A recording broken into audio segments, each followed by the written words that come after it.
For much of my life, I've not been a Christian. My father was Jewish by race, agnostic really by conviction. My mother was not a churchgoer. So growing up, I was not a churchgoer, and I became really an atheist. And I found the whole subject really of Christianity and religion very boring. I wasn't interested in it, and I just thought it was completely irrelevant to my life. My first year at university, I was sharing rooms with a guy called Nicky Lee. And I'd said to Nicky, because I'd kind of come across Christians in my year off, and I was deeply suspicious. I never understood why they smiled so much. And I said to Nicky, whatever you do, don't let them in your room. But I was too late, because he came back, he and his then girlfriend, now his wife, Scylla, and they told me that they had become Christians. And I was horrified. I mean, they were such lovely people. And I thought, what's happened? They've joined some cult. I better help them. But I thought, I don't really know how to help them because I know nothing about it. So I better read up on the subject. I better read up on philosophy and religion. The only thing that I could find, because it was quite late at night, the only thing that I could find in my room was an old Bible I'd had for RE at school. So that night I started reading it. And I read all the way through Matthew's Gospel, all the way through Mark, all the way through Luke. I got about halfway through John's Gospel when I fell asleep. And the following morning I carried on reading. I read all that day, all the next day, all the next day. I was a student, I didn't have any work to do. And when I got to the end of the New Testament, I came to the conclusion, it's true. And what I want to look at tonight is why. What is the evidence? I don't believe that you can prove Christianity kind of like a mathematical proof, or a scientific proof, or even a philosophical proof. But it's based on evidence. It's more like historical evidence, more like the kind of evidence in a legal case you might put before a jury. I spent 10 years studying law and practicing as a barrister, so for me personally, evidence is very important. I don't think I could just take a kind of blind leap of faith. For me, it's a question of taking a step of faith based on good historical evidence, life, death, and resurrection of Jesus Christ. Sometimes people say, but hang on a second, I don't even believe there's a God. Why are we suddenly talking about Jesus? That's what I believed. I thought, because I was an atheist, there was no point in even looking at who Jesus was. But for a reason I'll come to later on, I found that it's actually through the life, death, and in particular the resurrection of Jesus, that I came to believe that there is a God. So what is the evidence? How do we know, for example, that Jesus even existed? The answer is that there's a great deal of evidence. First of all, outside the New Testament, the Roman historian Tacitus talks directly about Jesus. The Roman historian Suetonius talks indirectly about him. The first century Jewish historian, Flavius Josephus, says this. He's talking about Pontius Pilate, and he says, now there was about this time Jesus, a wise man, if it's lawful to call him a man, for he was a doer of wonderful works, a teacher of such men as receive the truth with pleasure. He drew over to him both many of the Jews and many of the Gentiles. And then he goes on to talk about his crucifixion and his alleged resurrection. So there's evidence outside the New Testament that Jesus existed. But more important, there's evidence inside the New Testament. Some say, well, the New Testament was written a very long time ago. How do we know that what they wrote has not been changed over the years? And the answer is we do know very accurately through the science of textual criticism what the original writers wrote. And essentially, the more manuscripts we have, and the earlier they are, the less doubt there is about the original. So, let's compare other ancient texts. You'll see there in the manual various other historical texts. So, for example, you'll see Herodotus and Thucydides were both written in the 5th century BC. The earliest copy that we have is AD 900. There's a 1300-year time lapse, and we have 8 copies of each. Tacitus, there's a 1000-year time gap, we have 20 copies. Caesar's Gallic War, 950 years, 9 to 10 copies. Livy's Roman History, 900-year gap, 20 copies. When it comes to the New Testament was written between 40 and 100 AD. We have manuscript evidence as early as AD 130, and full manuscripts by AD 350. And we have 5,309 Greek manuscripts, 10,000 Latin, and 9,300 others.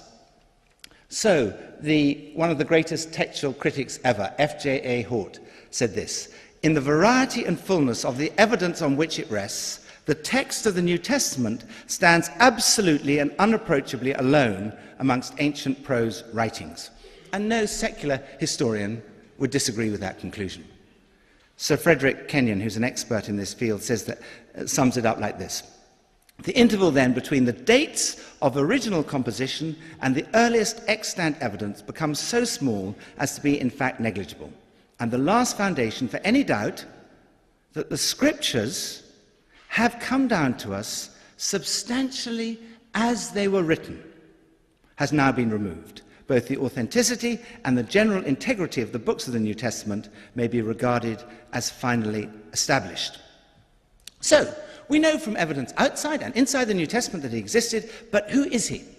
We know he was fully human. He had a human body.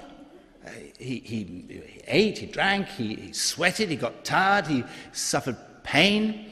He had human emotions, love, joy, sadness. Had human experiences. He had the experience of growing up in a family, of education, of having a job, of being tempted, bereavement, suffering, being tortured, and the experience of death. Many today would say, okay, he was a human being, but only a human being, albeit maybe he was a great religious teacher. So, for example, Dan Brown's Da Vinci Code suggests Jesus was not the Son of God. He was a mortal prophet, a great and powerful man of staggering influence, a great religious teacher, but not the Son of God. On the other hand, Bono, lead singer of U2, says this: "I believe that Jesus is the Son of God. I do believe it, odd as it sounds." So that's the issue. What evidence is there to suggest that Jesus was more than just a great religious teacher? Would you like to turn to Matthew chapter 16, verse 13?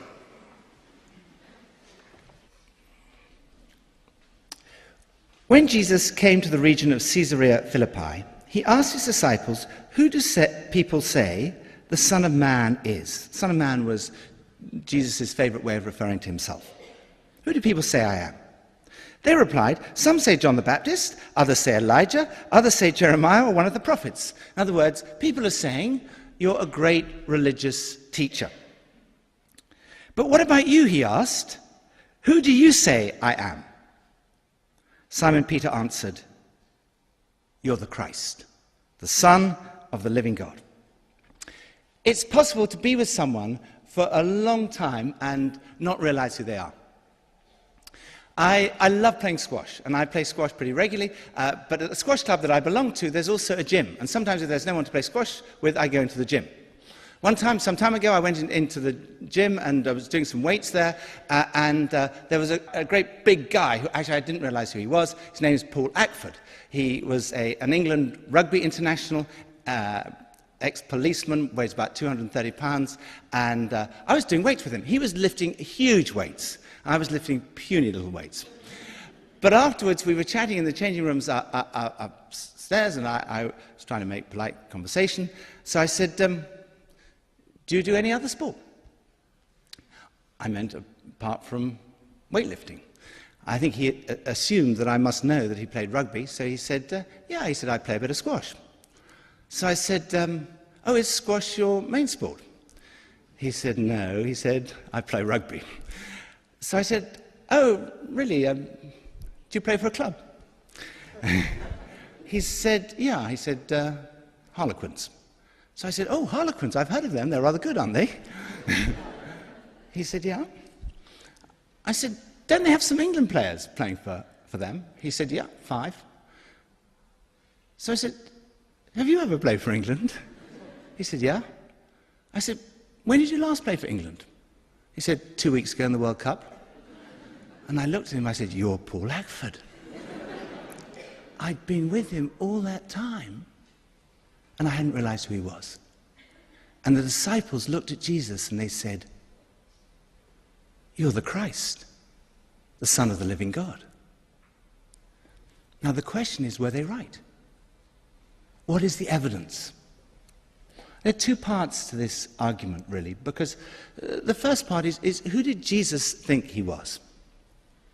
Because if Jesus didn't think he was anything more than a human being, a great religious teacher, that's the end of the argument. And some people say Jesus never claimed to be God. And it's true, he didn't go around with a T-shirt saying, I am God. But when you look at everything he taught and said, I think there's little doubt he was conscious of being a man whose identity was God. So that's the first part of the argument. Secondly, was he right? What evidence is there to support his claims? So let's look at the first part of the argument. What did he say about himself? And there are 3 pieces of evidence. First of all, his teaching centered on himself. Most great religious teachers, they point away from themselves. They say, don't look at me, look at God.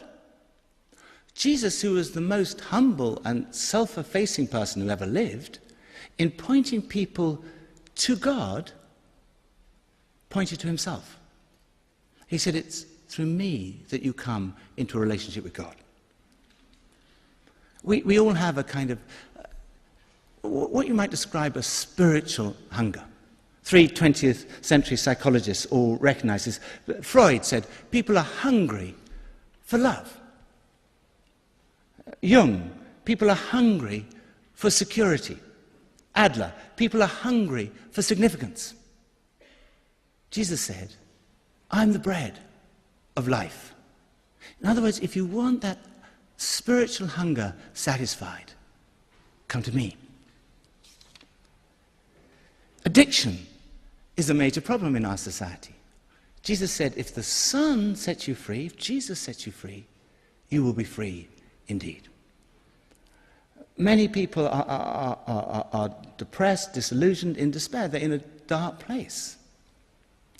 Jesus said, I'm the light of the world. Whoever follows me will not walk in darkness, but will have the light of life. For me, it was as if I was kind of staggering around in a dark room. And the moment I experienced a relationship with God through Jesus, it was as if a light had been switched on and I could see. I remember also before I was a Christian, death was something that I kind of avoided thinking about. I sort of always pushed it to the back of my mind because I suppose I was afraid. And we live in a society now where it's not really even politically correct to use the word death. But the fact is, we die. And Jesus said, I am the resurrection and the life. those who believe in me will live, even though they die. Mother Teresa was asked shortly before her death, are you at all afraid of dying? And she said, how can I be? Dying is going home to God. I've never been afraid. No, on the contrary, she said, I'm really looking forward to it.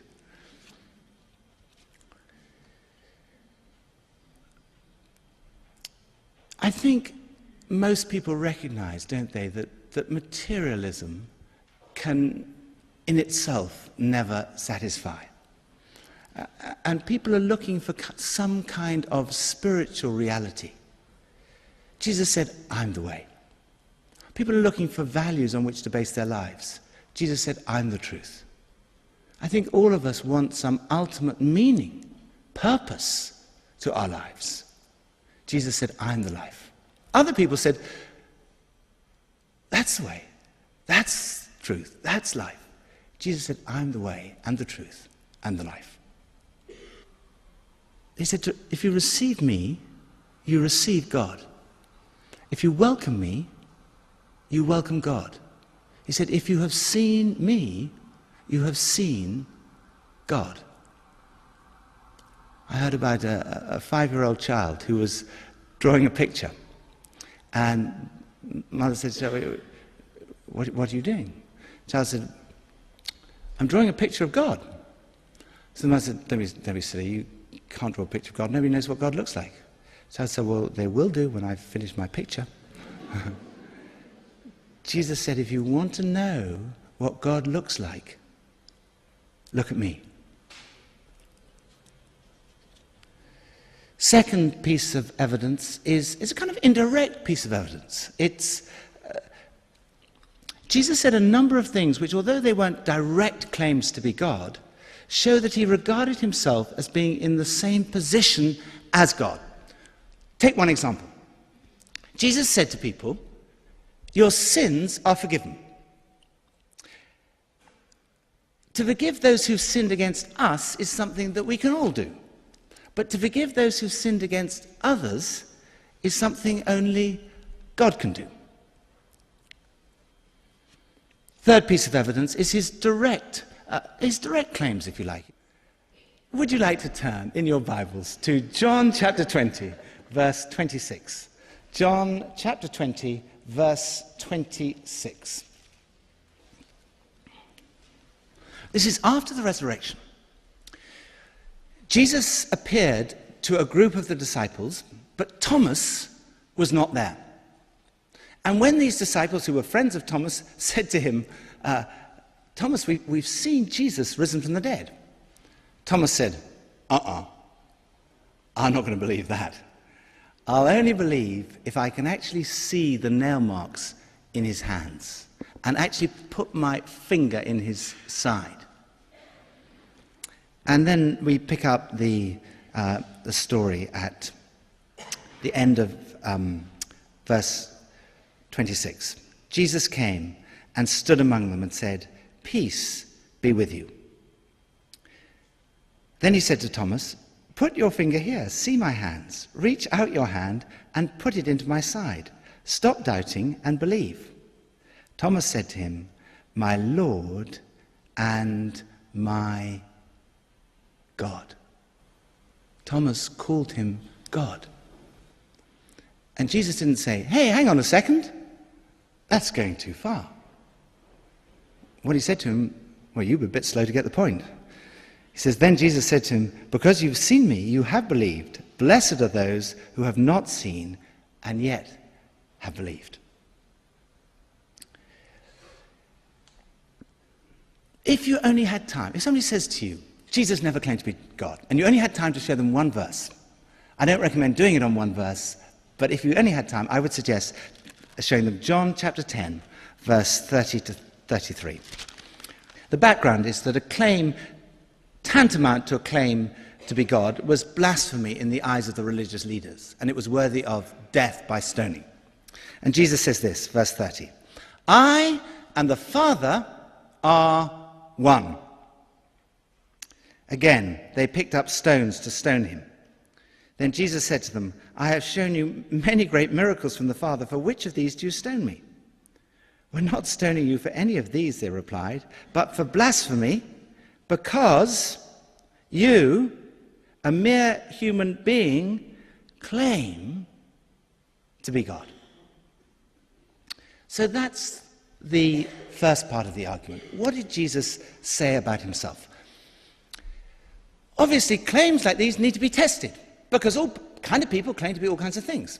There are people who say they're Elvis Presley, resurrected from the dead. How do we test such people's claims? Well, Jesus claimed to be the unique Son of God, God made flesh. It seems to me, there are a whole variety of possibilities, but they basically boil down to three. The first is that it wasn't true, and that he knew it was untrue, in which case he was an imposter, he was a fraudster, and an evil one at that. Second possibility is it was not true, but he really didn't realize it. He genuinely thought he was God, in which case he was deluded. I think we'd say he was insane. But the only other logical possibility is that it's true. C.S. Lewis put it like this: a man who was merely a man and said the sort of things Jesus said wouldn't be a great moral teacher. He'd either be insane or else he'd be the devil of hell. You must make your choice. Either this man was and is the Son of God, or else insane or something worse. But don't let us come up with any patronizing nonsense about his being a great human teacher. He hasn't left that open to us. He didn't intend to. So what evidence is there to support what he said? Well, I guess one area you might look at, first area you might look at, what did he teach? The teaching of Jesus is widely acknowledged to be the greatest teaching that's ever fallen from the lips of a human being. Love your neighbor as yourself. Do to others what you would have them do to you. Love your enemy. Turn the other cheek. John Mortimer, who's the creator of Rumpole and is a leading atheist, and has often attacked Christians and still describes himself as an atheist. But he says now he's had a change of heart. And he describes himself as a leading member of the Atheists for Christ Society. Asked what brought about this change, he said, seeing the impact on society of a generation that has rejected God and, as a result, Christian ethics. What is beyond doubt, he writes, is that the Gospels provide a system of ethics to which we must return if we are to avoid social disasters. And the article was headed, Even the Unbelievers Should Go Back to Church Today. Jesus' teaching has been the foundation of really our entire civilization in the West. Many of our laws were originally based on the teaching of Jesus. We're making progress in every field of science and technology. But no one's ever improved on the moral teaching of Jesus. They're the greatest words ever spoken. They're the kind of words you'd expect God to speak. Then, what about his lifestyle? What about the things that he did? Jesus must have been the most extraordinary person to be around. People sometimes say, oh, Christianity is boring. Certainly wouldn't have been boring being with Jesus. Can you imagine how amazing it would be to go to a party with Jesus? Do you remember one time he went to a party and the wine ran out? And he said, see those stone jugs over there, stone jars? Fill them up with 20 or 30 gallons of water each and start pouring them out for the guests. And as they did so and poured it out, out came Chateau Lafite, 45, BC, that is. Imagine how wonderful it would be to go, say, hospital visiting with Jesus. And one time he went into a hospital and there was a man in there who'd been an invalid for 38 years. And he said, get up, take up your bed and walk. And a man walked out of the hospital, healed. Imagine going on a picnic with Jesus. Don't bring any food. Come as you are. Or even imagine going to a funeral with Jesus. Remember one time he went to a funeral, and when he arrived, the guy had been dead for 4 days. And he said, "Take the stone away." I said, "Oh, we can't do that. It'll be a terrible smell." I said, "Just take it away." And the man came out, wrapped in his grave clothes. He said, "Untie him, let him go." Not just his miracles, but his love for the loveless, his love for people who society had written off, the outcasts. And the way he set people free, and still sets people free today. And of course, I suppose, ultimately his death, laying down his life for his friends. And then his character has impressed millions who wouldn't call themselves Christians. Time magazine said this: Jesus, the most persistent symbol of purity, selflessness, and love in the history of Western humanity. There was an article in the Spectator 2 weeks ago by Matthew Paris, who describes himself as an avowed atheist. And his point was, he said, "I've got such huge respect for Jesus because his life was so radical. It was so inconvenient." He said this: "If Jesus had not existed, the church most certainly would not have invented him." Look at Jesus' courage. Look, when he was being tortured, he said, "Father, forgive them. They don't know what they're doing."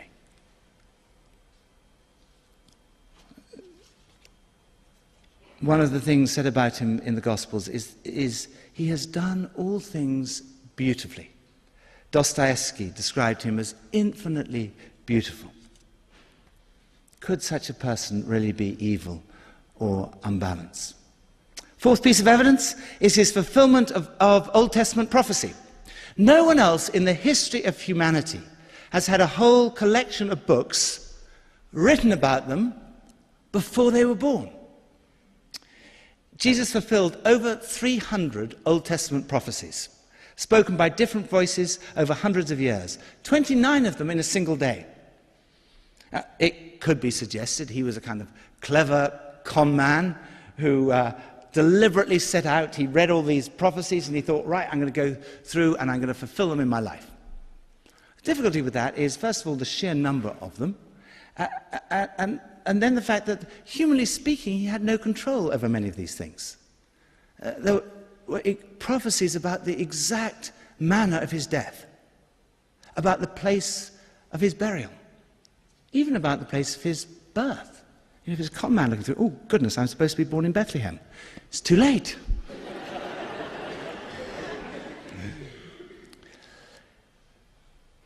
Fifth piece of evidence, and by far the most important, his conquest of death. The physical resurrection from the dead of Jesus is the cornerstone of Christianity. And this brings me back to the point where I started. Why don't we begin with, is there a God? The New Testament theologian and now Bishop of Durham, Tom Wright, said this, and this is so important. It's quite a difficult sentence to follow, but it's crucial to the argument tonight. He said this: the Christian claim is not that Jesus is to be understood in terms of a God about whom we already know. It is this: the resurrection of Jesus strongly suggests that the world has a creator, and that creator is to be seen in terms of, through the lens of, Jesus. So what evidence is there that the resurrection really happened? Let me summarize under four main headings. First of all, his absence from the tomb. The lockers of the tomb is well known. Many theories have been put forward to explain the fact that Jesus' body was absent from the tomb the first Easter day, but none of them are very convincing. First, it's been suggested that Jesus didn't die on the cross, and he recovered in some way in the cool of the tomb. But If any of you have seen Mel Gibson's film The Passion, you know that what it means to undergo a Roman flogging and crucifixion. People didn't survive that. A stone weighing 1.5 tons was put in front of the tomb. Furthermore, there's a fascinating piece of evidence. Would you like to turn to John chapter 19, verse 33?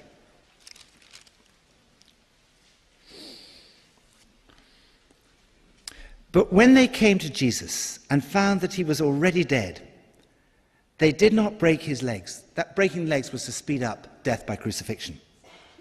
Instead, one of the soldiers pierced Jesus' side with a spear, bringing a sudden flow of blood and water. It appears that there had been a separation of the clot and the serum, which we now know is good medical evidence that he was dead.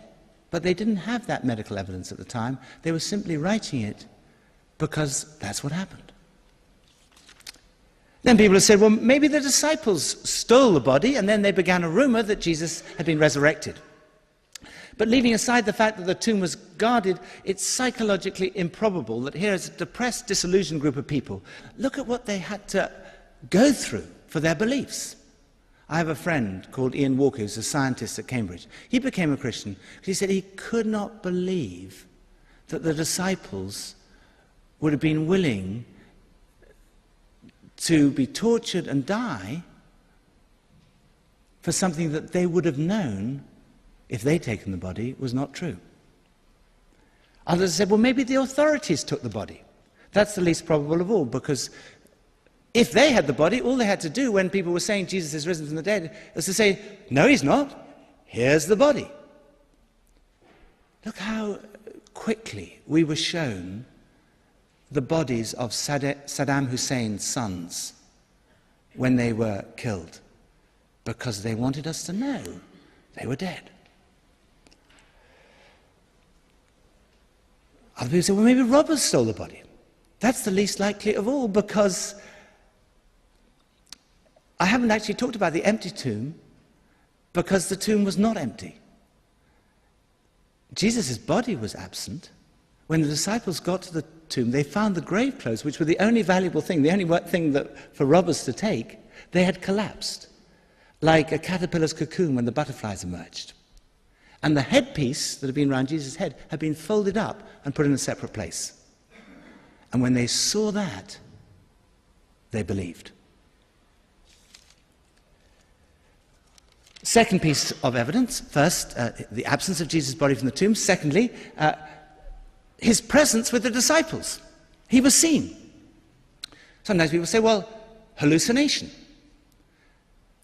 Yeah, people do hallucinate, but it is highly unlikely that even two people would have the same hallucination. Jesus appeared on 11 separate occasions, on one occasion to more than 500 people at one time. 500 people could not have the same hallucination. And then look at the nature of the appearances. Hallucinations are subjective. They have no objective reality. It's kind of like seeing a ghost. But look at these appearances. Luke chapter 24, verse 36.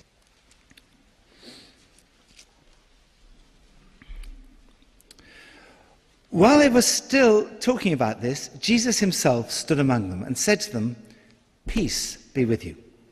They were startled and frightened, thinking that they saw a ghost. He said to them, "Why are you troubled, and why do doubts rise in your mind? Look at my hands and my feet. It is I myself. Touch me and see. A ghost does not have flesh and bones, as you see I have." When he had said this, he showed them his hands and feet. And while they still did not believe it because of joy and amazement, he asked them, "Do you have anything here to eat?" They gave him a piece of broiled fish, and he took it and he ate it in their presence. I have a friend called James Odgers who became a Christian because of this. He said he could not believe that a ghost would eat broiled fish. And then, third piece of evidence is the immediate impact. Here were a group of disciples who were discouraged, depressed, fearful, hiding. And something occurred that totally changed them, so that they went around telling everybody, we've seen Jesus. Jesus is alive. And then you get this historical phenomenon we know about, which is the birth and growth of the Christian church. And it's an extraordinary phenomenon, because beginning with a group of basically fishermen and tax collectors, there's this explosion in 300 years right across the whole known world. It's a story of a peaceful revolution with no parallel, really, in the history of the world. Fourth piece of evidence is Christian experience down the ages. Countless millions of people down the ages have experienced the risen Jesus Christ. And it's people of every ethnicity, continent, nationality, every economic, social, intellectual background from all walks of life. They unite in this common experience of the risen Jesus. Millions of Christians all around the world today experiencing this relationship. I told you at the beginning that through reading the New Testament, I came to the conclusion it's true. But I didn't want to become a Christian. I thought if I become a Christian, my life will be miserable from now on. And I tried to put it off. I tried to find ways not to become a Christian, but eventually I just said yes. And at that moment, I experienced, I think, what unconsciously I've been searching for all my life. I experienced something that gave ultimate meaning and purpose to life in a relationship with Jesus. And that was the last place in the world I expected to find it. It was at that moment it kind of dropped from my head to my heart. And look, I'm far from perfect. I mess up. I've got masses of failings. But I can tell you that over the last 32 years since then, I have experienced the love of Jesus Christ, his power, and a relationship with him that convinces me that he really is alive. Sherlock Holmes said this. He said, when you've eliminated the impossible, whatever remains, however improbable, must be the truth. And I suppose what I've been trying to argue tonight is that when you look at the claims of Jesus, who he said he was,